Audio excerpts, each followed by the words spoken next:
Allah'ın adı. Sübaladır, Sübala. Teyyiboğlu. Can. Bax, Əsən Holden Şeldrisi quzu kəsim adı nə gözəl ətirdə. Ha, bunun adı nədir? Holden Şeldris. Can, söz səndə.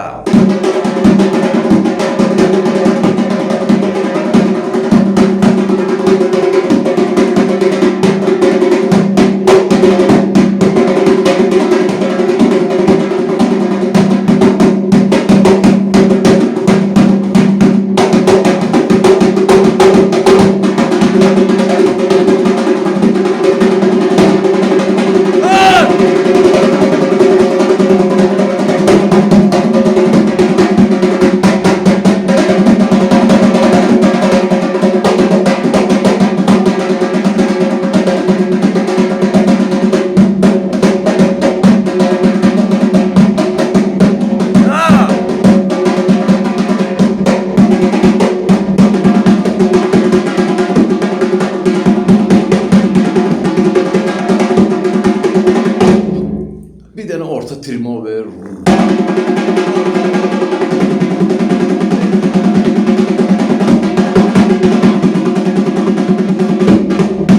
Sağ ol, Sübala. Qadan alaram sən.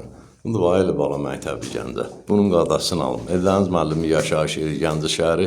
İş yerimizdən yoxçular, mədəniyyət salonu qapısı xalqın ballarının üzünə açıqdır. Biz hazırıq, qəbul eləyək. Nəyi biliriksə də? Tələbələrlə bölüşək.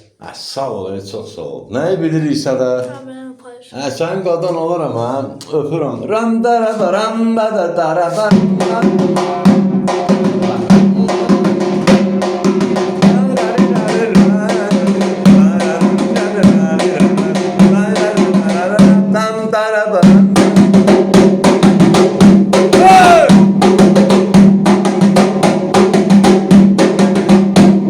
Sağ ol, qadan alaram.